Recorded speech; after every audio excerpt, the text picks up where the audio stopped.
ಇನ್ನು ರಾಕ್ಲೈನ್ ವೆಂಕಟೇಶ್ವರ ಮಾತು ದರ್ಶನ್ ರವರು ಟಾರ್ಗೆಟ್ ಆಗಿದ್ದಾರೆ ಅನ್ನೋದು ಈ ನಡುವೆ ಪಬ್ನಲ್ಲಿ ಪಾರ್ಟಿ ವಿಚಾರಕ್ಕೆ ಸಂಬಂಧಪಟ್ಟಂತೆ ಒಂದಷ್ಟು ವಿಷಯಗಳು ಹೊರಬರ್ತಿದೆ.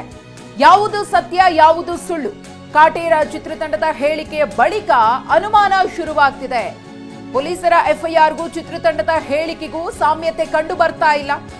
ಸುಬ್ರಹ್ಮಣ್ಯ ನಗರ ಪೊಲೀಸರಿಂದ ಸುಮೋಟೋ ಎಫ್ಐಆರ್ ದಾಖಲು. ಎಫ್ಐಆರ್ನಲ್ಲಿ ಖಾಕಿ ಉಲ್ಲೇಖಿಸಿದ ವಿಚಾರಕ್ಕೂ ಕಾಟೇರ ಚಿತ್ರತಂಡ ಹೇಳ್ತಾ ಇರೋದಕ್ಕೂ ಬಹಳ ವ್ಯತ್ಯಾಸವಿದೆ. ಹಾಗಾದ್ರೆ ಯಾವುದು ಸತ್ಯ ಯಾವುದು ಸುಳ್ಳು ಅನ್ನೋ ಪ್ರಶ್ನೆ ಇಲ್ಲಿ ಸಹಜವಾಗಿ ಕಾಡುತ್ತೆ. ನಾವು ಅಲ್ಲಿ ಪಾರ್ಟಿಯನ್ನ ಮಾಡಿಲ್ಲ, ಬರೀ ಊಟವನ್ನ ಮಾತ್ರ ಮಾಡಿದ್ದು. 1 ಗಂಟೆ ನಂತರ ನಾವು ಹೊರಡಬೇಕು ಅಂತಾನೆ ನಿರ್ಧರಿಸಿಕೊಂಡು ಹೋಗಿದ್ದು. ಆದ್ರೆ ಅಲ್ಲಿ ಒಂದಷ್ಟು ಸಮಸ್ಯೆಗಳಾಯಿತು. ಅಡುಗೆ ವಿಚಾರದಲ್ಲಿರಬಹುದು ಅಥವಾ ಬಡಿಸುವವರ ವಿಚಾರದಲ್ಲಿ ಸಮಸ್ಯೆ ಆದ ಕಾರಣ ಸ್ವಲ್ಪ ಲೇಟ್ ಆಯಿತು ಅಂತ ಹೇಳಿ ರಾಕ್ಲೈನ್ ವೆಂಕಟೇಶ್ ಅವರು ಹೇಳಿಕೆಯನ್ನ ಕೊಟ್ಟಿದ್ದಾರೆ.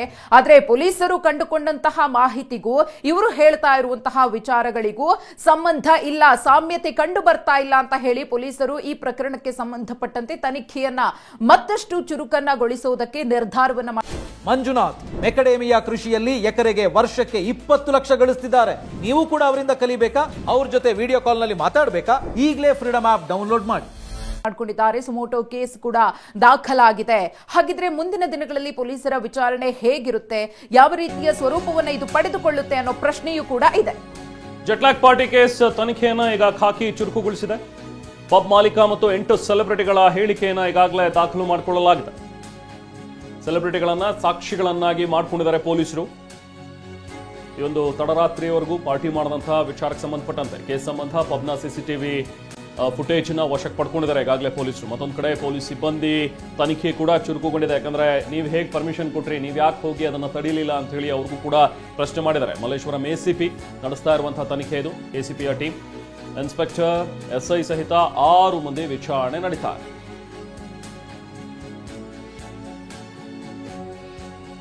ಈ ಒಂದು ಪ್ರಕರಣಕ್ಕೆ ಸಂಬಂಧಪಟ್ಟಂತೆ ಸಾಕಷ್ಟು ಒಂದು ಅನುಮಾನಗಳು ಕೂಡ ವ್ಯಕ್ತವಾಗ್ತಾ ಇರುವಂತದ್ದು. ಅವಧಿ ಮೀರಿ ಪಾರ್ಟಿ ಮಾಡಿದಂತಹ ಒಂದು ಆರೋಪದಡಿ ಏನು ಎಫ್ಐಆರ್ ದಾಖಲಾಗಿದೆ. ಸೊ ಎಫ್ಐಆರ್ ನಲ್ಲಿರುವಂತಹ ಅಂಶಕ್ಕೂ ಚಿತ್ರತಂಡ ಹೇಳ್ತಾ ಇರುವಂತಹ ಹೇಳಿಕೆಗಳಿಗೂ ಕೂಡ ಸಾಮ್ಯತೆ ಕಂಡು ಬರ್ತಾ ಇಲ್ಲ. ಮತ್ತಷ್ಟು ಡೀಟೇಲ್ಸ್ ಪಡೆದೋಣ. ನಮ್ಮ ಪ್ರತಿನಿಧಿ ಜಗದೀಶ್ ಈಗ ನಮ್ಮ ಜೊತೆಗೆ ಜಾಯ್ನ್ ಆಗಿದ್ದಾರೆ.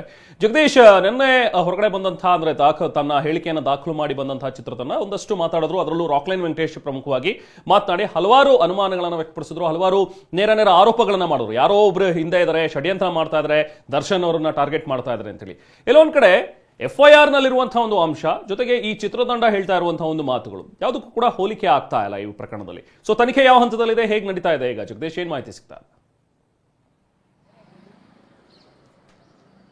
ಖಂಡಿತ ರೆಹಮಾನ್, ಈಗಾಗಲೇ ಏನು ಜೆಟ್ಲಾಗ್ ನಲ್ಲಿ ಅವಧಿ ಮೀರಿ ಒಂದು ಪಾರ್ಟಿ ಮಾಡಲಾಗಿತ್ತು ಅನ್ನುವಂತಹ ವಿಚಾರ ಏನಿದೆ, ಇದರಲ್ಲಿ ಸುಬ್ರಹ್ಮಣ್ಯ ನಗರ ಪೊಲೀಸರು ಉಲ್ಲೇಖಿಸಿರುವಂತಹ ಅಂಶಗಳೇನಿದೆ, ಜೊತೆಗೆ ಈಗಾಗಲೇ ಏನು ಮಾಧ್ಯಮಗಳಿಗೆ ರಾಕ್ಲೈನ್ ವೆಂಕಟೇಶ್ ಹೇಳಿರುವಂತಹ ವಿಚಾರ ಏನಿದೆ, ಇವೆರಡೂ ಕೂಡ ಅಜಗಜಾಂತರ ವ್ಯತ್ಯಾಸ ಇರುವಂತದ್ದು. ಒಂದು ಪಾರ್ಟಿ ನಡೀತಾ ಇತ್ತು, ಆ ಪಾರ್ಟಿ ಸಂದರ್ಭದಲ್ಲಿ ನಾವು 1 ಗಂಟೆಗೆ ಹೋಗಿ ಕ್ಲೋಸ್ ಮಾಡ್ಲಿಕ್ಕೆ ಅಂತ ಹೇಳಿದ್ರು ಕೂಡ ಅವರು ಏನೋ ಒಂದು ಸಿನಿಮಾ ಬಗ್ಗೆ ಒಂದು ಚರ್ಚೆ ನಡೀತಾ ಇದೆ, ನಂತರದಲ್ಲಿ ಕ್ಲೋಸ್ ಮಾಡ್ತೀವಿ ಅಂತ ಹೇಳಿದ್ರು ಅಂತ ಒಂದು ಮಾಹಿತಿಯನ್ನ ನೀಡ್ತಾರೆ. ಅದಾದ ಬಳಿಕವಾಗಿ ಅವರು ಖುದ್ದು ಪೊಲೀಸರೇ ದಾಖಲಿಸಿಕೊಂಡಿರುವಂತಹ ಒಂದು ಸುಮೋಟೋ ಪ್ರಕರಣ ಏನಿದೆ, ಅದರಲ್ಲಿ ಬೆಳಗಿನ ಜಾವ 3 ಗಂಟೆಯ ಸುಮಾರಿಗೆ ಏನು ಈಗಾಗಲೇ ಅವರು ವೈಲೇಷನ್ ಮಾಡಿರುವಂತಹ ಅಬಕಾರಿ ಷರತ್ತು ಏನಿದೆ, ಜೊತೆಗೆ ಏನು KP ಆಕ್ಟ್ ನ ಉಲ್ಲಂಘನೆ ಏನಿದೆ, ಅದರ ಆಧಾರದ ಮೇಲೆ ನಾವು ಒಂದು ದಾಳಿಯನ್ನ ಮಾಡಿ ನಂತರದಲ್ಲಿ ಅಲ್ಲಿ ಒಂದು ಕ್ಲೋಸ್ ಮಾಡಿಸುವಂತ ಒಂದು ಪ್ರಕ್ರಿಯೆ ಕೂಡ ನಾವು ಮಾಡಿದ್ವಿ ಅನ್ನೋಂಥದ್ದನ್ನು ಕೂಡ ಅವರು ಉಲ್ಲೇಖ ಮಾಡಿದ್ದಾರೆ. ಆದರೆ ರಾಕ್ಲೈನ್ ಅವರು ಹೇಳುವಂತಹ ಪ್ರಕಾರವಾಗಿ ನಾವು ಅಲ್ಲಿ ಕೇವಲ ಊಟಕ್ಕೆ ಮಾತ್ರ ಹೋಗಿದ್ವಿ, ಜೊತೆಗೆ ಯಾವ ಪೊಲೀಸರು ಕೂಡ ಬಂದಿರಲಿಲ್ಲ, ನಮ್ಮನ್ನು ಯಾರನ್ನೂ ತಡಿಲಿಲ್ಲ, ನಾವು ಊಟ ಮುಗಿಸ್ಕೊಂಡು ಹೋದ್ರೂ ಕೂಡ ಅಲ್ಲಿ ಪೊಲೀಸರು ಬಂದಿರಲಿಲ್ಲ ಅನ್ನುವಂಥ ಮಾತನ್ನು ಕೂಡ ಅವರು ಹೇಳ್ತಾ ಇರುವಂಥದ್ದು. ಹಾಗಾದ್ರೆ ಇಲ್ಲಿ ಪೊಲೀಸರು ನಡೆಸಿರುವಂತಹ ದಾಳಿಯೇ ಸುಳ್ಳ ಅನ್ನುವಂಥ ನಿಟ್ಟಲ್ಲಿ ಕೂಡ ಅನುಮಾನ ಶುರುವಾಗುತ್ತೆ. ಮತ್ತೊಂದು ಕಡೆ ಈಗಾಗಲೇ ಯಾರೋ ನಮ್ಮನ್ನ ಟಾರ್ಗೆಟ್ ಮಾಡ್ತಾ ಇದ್ದಾರೆ, ಯಾರೋ ಉದ್ದೇಶಪೂರ್ವಕವಾಗಿ ನಮ್ಮನ್ನ ಈ ರೀತಿಯಾಗಿ ಒಂದು ಸಿಲುಕಿಸುವಂತಹ ಒಂದು ಕೆಲಸವನ್ನ ಮಾಡ್ತಾ ಇದ್ದಾರೆ ಅನ್ನುವಂಥ ಮಾತನ್ನು ಕೂಡ ರಾಕ್ಲೈನ್ ಅವರು ಹೇಳಿರುವಂಥದ್ದು. ಅಂದ್ರೆ ಒಂದು ಪಬ್ ಹೋಟೆಲ್ ಎರಡಕ್ಕೂ ಕೂಡ ಒಂದು ಸಾಮ್ಯತೆ ಇರಲ್ಲ. ಯಾಕಂದ್ರೆ ಹೋಟೆಲೇ ಬೇರೆ, ಪಬ್ಬೇ ಬೇರೆ.